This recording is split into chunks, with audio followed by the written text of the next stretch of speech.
अनिरुद्ध, आप अपना एक बेसिक इंट्रोडक्शन दे दीजिए। आप क्या कर रहे हैं प्रेजेंट में, ग्रेजुएशन क्या है आपका, और पेरेंट्स क्या करते हैं, और आप क्या करते हो। सर, मेरा नाम अनिरुद्ध द्विवेदी है और मैं उरई उत्तर प्रदेश शीतला मंदिर से नया पटेल नगर का निवासी हूँ। मैंने अपनी प्रारंभिक शिक्षा में हाई स्कूल सरस्वती विद्या मंदिर कालपी और ट्वेल्थ मैंने माधवराव सिंधिया व्यास इंटर कॉलेज कालपी तथा मैंने बीएससी और एलएलबी बुंदेलखंड यूनिवर्सिटी से की है। वर्तमान समय में मैं एक अधिवक्ता हूँ और प्रतियोगी परीक्षा की तैयारी में हूँ। मेरे माता पिताजी सेवानिवृत्त शिक्षक थे और माता जी सन 2014 में एक्सपायर कर गई। अच्छा, जैसा मैं देख पा रहा हूँ आपका नाम अनिरुद्ध है, अनिरुद्ध नहीं है ना। जी हाँ, जी हाँ। डिफरेंस क्या है अनिरुद्ध और अनिरुद्ध में? सर, कोई भी अंतर नहीं है। दरअसल वो अनिरुद्ध ही उचित शब्द है। ये अनुरुद्ध एक गलत अर्थ है कि अनुरुद्ध नहीं होता है, वो अनिरुद्ध ही होता है। बाय मिस्टेक हाई स्कूल में टीचरों द्वारा ये कर दी गई, तो फिर उसको मैंने सही नहीं करवाया। आपका रिलेशन कालपी से भी रहा है ना, कालपी। जी हाँ। तो मध्य प्रदेश के पॉइंट ऑफ व्यू या हिस्ट्री में कालपी का क्या इम्पोर्टेंस आप बताएंगे। जी हाँ, कालपी एक बहुत ही महत्वपूर्ण नगरी है सर, क्योंकि यहाँ पर सर्वप्रथम हम देखें तो चारों वेदों का भाष्य करने वाले महामुनि श्री वैशंपायन जी का जन्म स्थान जो है वो कालपी ही रहा है। और ऐतिहासिक दृष्टि से देखें तो रानी लक्ष्मीबाई ने यूरोप के साथ जो युद्ध किया था, आखिरी मोर्चा कालपी ही था सर। उसके बाद वो वहां से ग्वालियर के निकल गए। अच्छा, आपका बीएससी किस सब्जेक्ट्स में है।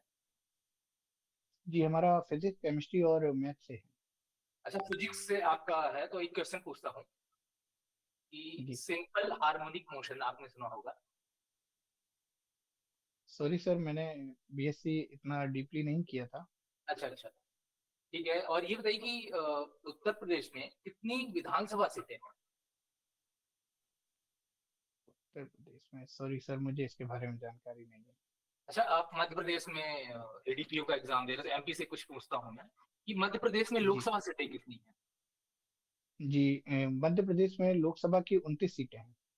अच्छा, और मध्य प्रदेश का सबसे बड़ा जिला कौन सा है। सर, मध्य प्रदेश का सबसे बड़ा जिला छिंदवाड़ा है। अच्छा, श्योर है आप। जी हाँ। ठीक है। अच्छा, अभी लेटेस्ट डिस्ट्रिक्ट ऐड हुए हैं, ठीक है, एमपी में, तो आप दो डिस्ट्रिक्ट बता पाए जो लेटेस्ट ऐड हुए हैं अभी एमपी में। सर, एक तो मैहर ऐड हुआ है जी। और एक चाचौड़ा करके कोई डिस्ट्रिक्ट है, वो ऐड हुआ है।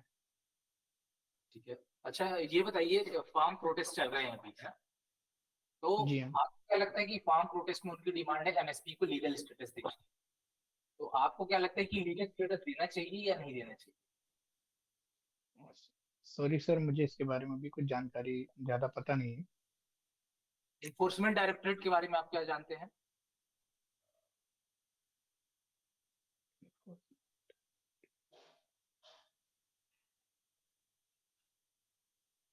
सर, प्रवर्तन निदेशालय। जी जी, एग्जैक्टली, प्रवर्तन निदेशालय।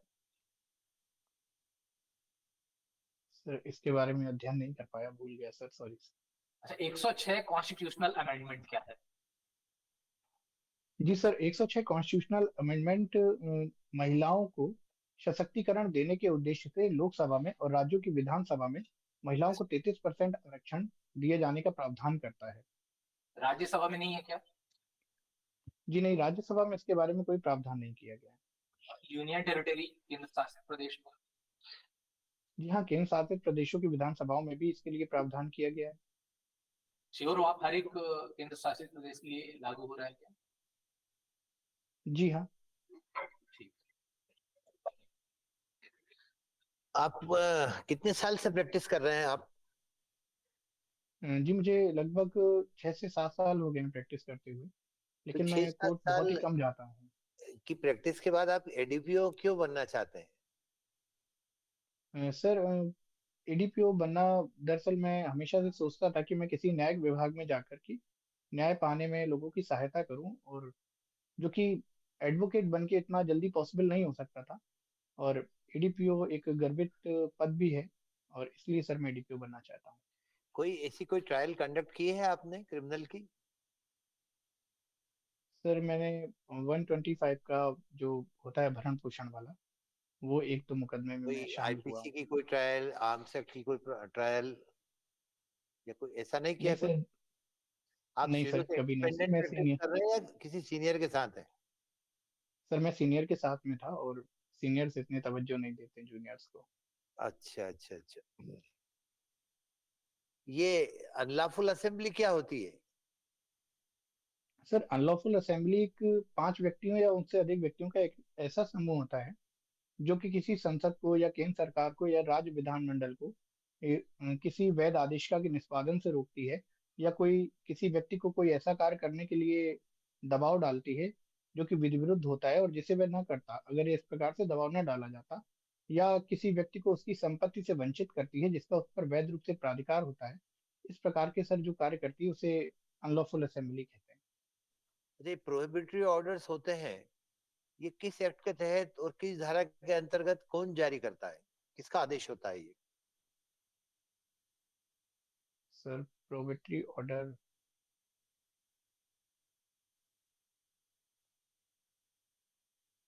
सॉरी सर, इसके बारे में मुझे पता। अच्छा, ये चीटिंग की डेफिनेशन बता सकते हैं आप? जी हाँ। जब सर कोई व्यक्ति किसी को प्रवंचना कर कपट पूर्वक या बेईमानी द्वारा कोई संपत्ति उद्यापित करने के लिए, संपत्ति प्रदत्त करने के लिए, या कोई ऐसा कार्य या लोप करने के लिए जो कि वह व्यक्ति न करता, यदि उसे इस प्रकार से प्रवंचित न किया गया होता, और कुछ करने के लिए मजबूर करता है जिससे दूसरे व्यक्ति को शारीरिक, सांपत्तिक या मानसिक रूप से नुकसान कारित होता है, तो वह छल कारित करता है। आर्म्स एक्ट के अंतर्गत जो प्रोसिक्यूशन के लिए पुलिस चार्जशीट फाइल करती है, तो कुछ जी इंस्ट्रक्शन वगैरह की जरूरत होती है? अगर तलवार जब्त हुई हो किसी के पास, या ये कोई आयुध जब्त हुआ हो, वेपन हुआ हो, कोई है इसमें कुछ रिक्वायरमेंट है? सॉरी सर, उसके बारे में। आप पूछिए। ठीक है। अनिरुद्ध, सबसे पहले मुझे बताइए कि ऑल इंडिया जुडिशियल सर्विस के बारे में आपने सुना होगा। क्या है ऑल इंडिया जी हाँ। Judicial service? Sir all India judicial service के अंतर्गत अ, जो सेशन न्यायालय है उससे अपर न्यायालय तक के, उससे अवर न्यायालय जो भी आते हैं, वो सारे न्यायालय इसके अंतर्गत रहेंगे। ठीक है। कौन बनाएगा ये ऑल इंडिया जुडिशियल सर्विस को? Sir all India judicial service का जो निर्माण है वो संसद के माध्यम से किया जाएगा। संसद के माध्यम से।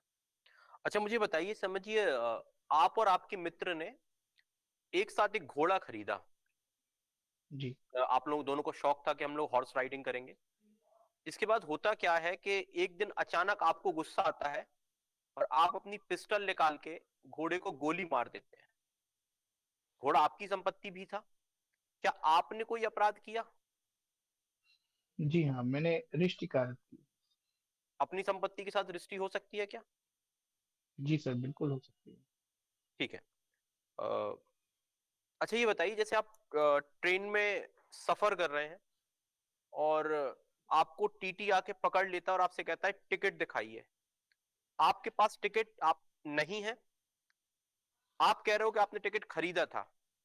इस कंडीशन में सबूत का भार किसके ऊपर होगा ये साबित करने का कि आपके पास टिकट है या नहीं है? जी, ये साबित करने के बाद स्वयं मुझ पर ही होगा। कौन सी धारा के तहत? सर ये धारा 114 के अंतर्गत। 114? जी हाँ। 114, 103, 104 या 106?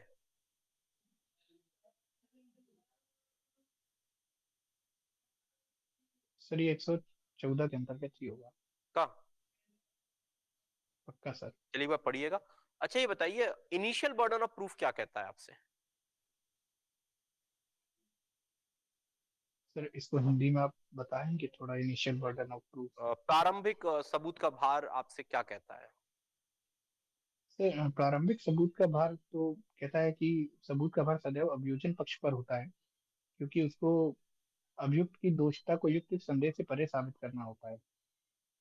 अच्छा, युक्त संदेहता से परे साबित करना पड़ता है। इसके अपवाद क्या है? प्रीपोंडेंस और प्रोबेबिलिटी के आधार पर भी आपके साबित किए जाते हैं।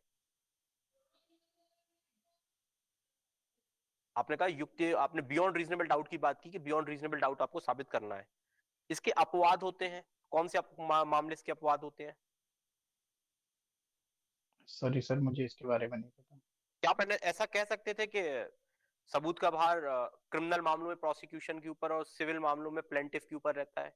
ये क्या ये बेहतर था, जो आपने कहा था वो ज्यादा बेहतर था?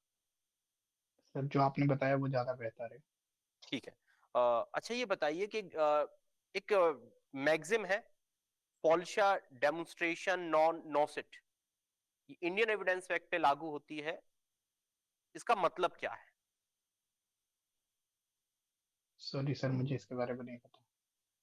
कोई दिक्कत नहीं। लास्ट क्वेश्चन, हेयर से एविडेंस जिसको अनुचित साक्ष्य बोलते हैं, इसके कुछ अपवाद अगर आपको पता हो तो आप वो बताएं। जी, जैसे कि स्वीकृति है, संस्वीकृति है, मध्यकालिक कथन है, ये और रेस्ट जेस्टे है, ये सभी सर इसके अपवाद की श्रेणी में आते ठीक है। Thank you Anirudh. हैं।